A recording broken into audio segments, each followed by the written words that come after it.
Yes, Square Enix! Yes! Finally!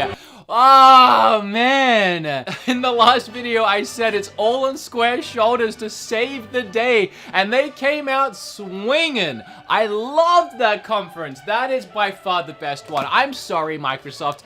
Get on out of here. As much as I love me some Keanu Reeves, and I did enjoy that event still, that event from Square Enix is by far the best event we've had this year, and honestly, probably one of the best events Square Enix has had in a long time. I can't really remember their events all that well, which is probably why this one was their best.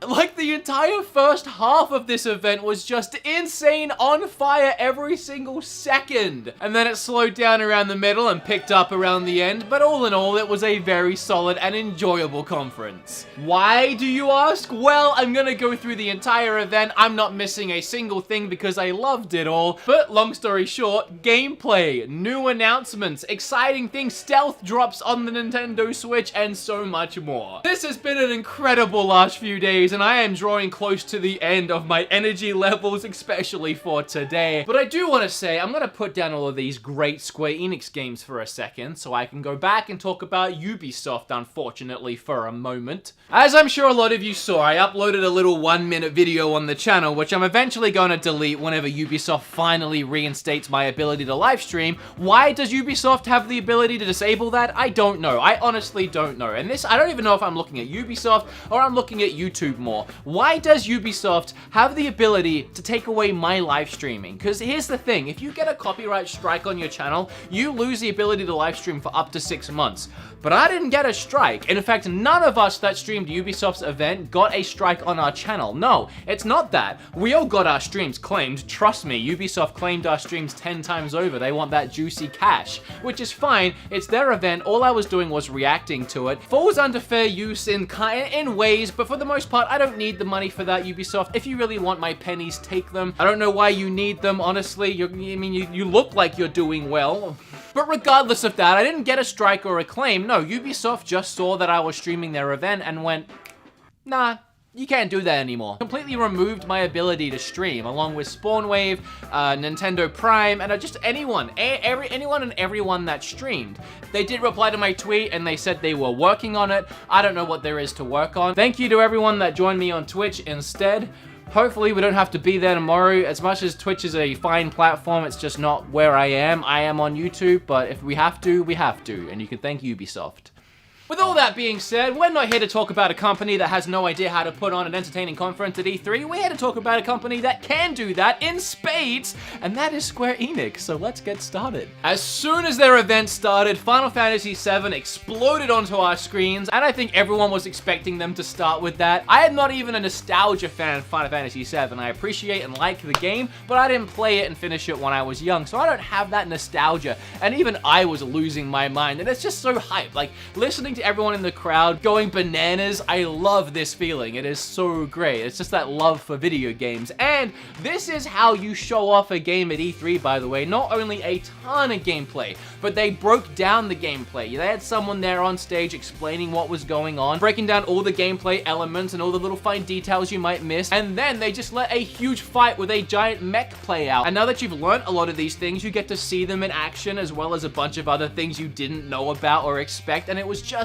so freaking cool and hype. And it was like maybe 20 minutes was just that, and every second was amazing. So now the bar was set pretty high, and I was interested to see what direction it was going to go in from here. Oh, and we already know the release date, but they did show us what comes with the game, as well as a really cool looking figure on the bike, so that's great. Great, great, great. Awesome, awesome, awesome. And then they jumped straight into the Life is Strange 2 trailer. That game started to release last year, late last year, and I'm guessing like all the chapters are out now, so it kind of gave you a full look at the game. Little anticlimactic after all that Final Fantasy VII buzz and hype, but I do love Life is Strange, so that was just cool to see again, I guess. There was a lot of different Final Fantasy throughout this event. The next one was Crystal Chronicles. I really do like this game. I had it on GameCube, I loved it. I never finished it, so I'm excited to dive back into it in this remastered version of it that is coming to Switch and other places, and it has online co-op too, which I really love that. And of course, they showed us that, as well as gameplay and a bunch of stuff about about the game. We got a trailer for Octopath. It's one that we've already seen before, but they were just using it as a way to announce that it's going to PC. And more people get to play the game. I guess that's not a bad thing. It's an absolutely beautiful game, and if you haven't played it before and you intend on playing it on PC, then just have fun with it. However, I'll admit I'm a little salty about it not being a Switch exclusive anymore. It was one of our best ones, one of our only ones that wasn't first party, and now it's going on PC. I feel protective about that in a weird way, but fine, it's whatever. Enjoy it, PC gamers. My excitement level went up about 5 notches at this point as they showcased Last Remnant Remastered. Now, I did dabble with this game back in the day. I believe it is actually behind me here somewhere. I can't be bothered trying to find it, but I never really played it. So seeing that wasn't all that exciting in general, other than, oh, maybe I can play it now. But then they did something that I just love oh so much, a stealth drop on the Switch. I'm a sucker for that. I see something really cool, there it is, right there already tonight, fine, I'm in. And if I wasn't already over the edge, bubbling with excitement, Dragon Quest Builders 2, if you're new around here, and there's a good likelihood of that since the channel's got almost 5,000 new subscribers today alone. I do not know what is happening right now, but keep it up, guys. Share the video with friends and family, smash that like button, and subscribe. I'm along for the ride, and I'm loving every second of it. If you're new around here, I loved Dragon Quest Builders. Loved, friggin' adored. And I usually don't like crafting games, and I'm usually not super into like harvesting games. And Dragon Quest Builders kind of merges those two genres and slices an action RPG in the middle of it. And I just happened to play it on Switch because, hey, it was on Switch, and I fell in love with it. As I said, made a whole video about it that kind of blew up, actually, and got a bunch of you playing it. So I feel like I have a connection with this game series now, and I've been really excited for this one. And again, this is how you show a game with its gameplay. They broke down all the different elements, again, from the harvesting to the combat to the building, the online aspect. That's what I'm most excited for. Like, this game is seriously, it looks like the last game on crack. Everything that you could do in the last game, they turned it up to 11, and then they added in so much extra content. And the one I am most excited for is the online aspect. Being able to have 3 other friends in my world or go into their worlds and just build things together, lounging around on deck chairs, apparently, at the top of our structures with train tracks going around. It just looks so good. This game just has that right splice of so many different elements, and I love it. And I said that a bunch of times, but that's how much I do love it.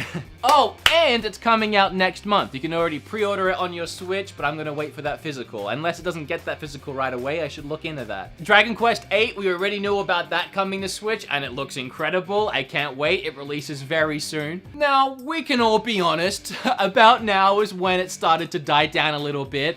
My hype started to curve. It brought it back near the end of the event, but around about here we saw a cutesy looking little car game. Then there was a indie Call of Duty looking game. It was around about now in the event that Ubisoft actually replied to me on Twitter, so I was kind of distracted with all that anyway. We saw a very early look at some Kingdom Hearts 3 DLC. Apparently it wasn't even voiced over yet. They just had to use text for it, which was kind of weird and disjointed for me, but even though it's super early in development, we still saw gameplay. We are seeing gameplay for everything in this event. We got a bunch of Final Fantasy Online talk. I don't play Final Fantasy Online. A bunch of people in the chat were trying to convince me to get into it. Apparently, there's never a bad time to get into it. And just this one DLC add-on pack looked like it was filled with so much content. So we did get a couple of DLC things there back to back, but so far, those were the only ones. The rest have been game announcements, and it pretty much continues like that from here too. And then we saw a bunch of Dying Light 2. Now, was it cinematic or was it gameplay? Let's spin the wheel and find out.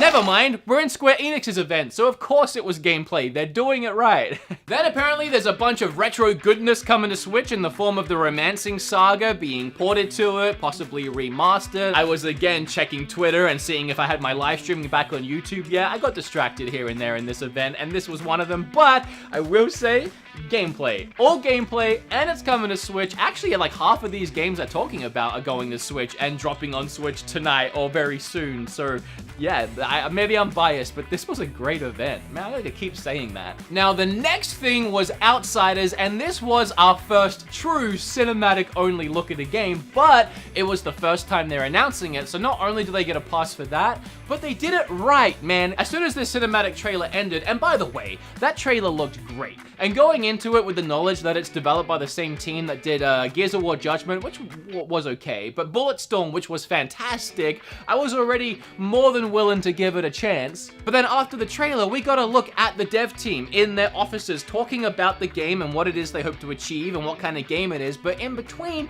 we saw little snippets here and there of gameplay and monsters and creatures, and we could kind of start to build an image of how the game is played without actually seeing gameplay. And honestly, for the first time something is announced, that was a really good way of building up hype and giving us a somewhat solid image of the game without actually being able to see the game, and I appreciated that a lot. Really great. Good job. I mean, I'm just saying. Oninaki, if I'm pronouncing that correctly, it's made by Tokyo RPG Factory, the same people behind the beautiful I Am Setsuna, which I have right here and I was holding earlier in this video, as well as Lost Sphere. It's their new game, and we saw gameplay, and it looked really good. At this point, they're just a studio that you don't want to miss out on one of their games. So again, at this point, we're on the excitement up curve again, and we got a Final Fantasy VIII Remaster. I will admit, when I saw that pop up, I was like, oh, are they announcing that they are redoing it the same way they did 7? Because if they're doing 7 and they're doing 8, they're most likely going to get around to 9, and 9 is my favorite Final Fantasy, and actually my favorite RPG of all time. Sadly, it wasn't a straight remake. It was a remaster, the same way that 7 and 9 got remastered, and then, you know, they're on the Switch now, so we can play that on the Switch, which is great.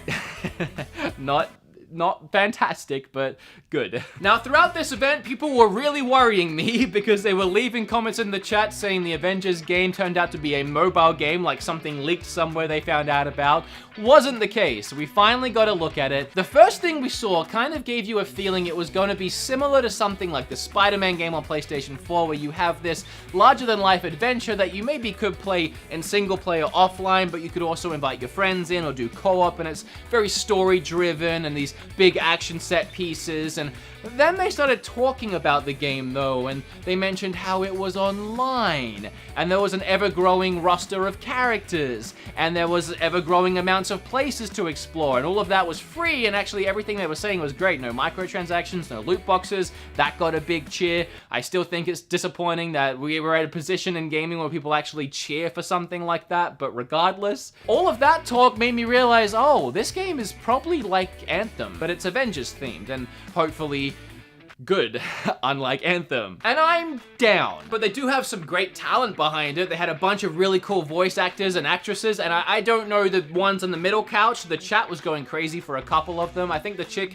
someone told me that she did the Kid Trunks voice, but for me, I am actually a huge fan of not only Troy Baker, but Nolan North, and here they both are. And that was Square Enix's fantastic event. And the reason why Square Enix has won, hands down, is because fans of Square Enix, fans of the people putting on the conference, you left excited for something, probably many things that Square Enix has their hands in. And for the most part, you can't say that about the other events. Ubisoft. What did Ubisoft, hardcore Ubisoft fans, what did they leave with? Same with Bethesda, and same with Microsoft. Not much, little to nothing, maybe one game if they're lucky. But Square fans, like myself, and maybe you watching this, we left with a lot. More than I can name. I just went through them all, and I'm not gonna do it again, but we left with a lot, whether it was announcements, or gameplay, or just hype, and things to play tonight even. Square Enix, you just won.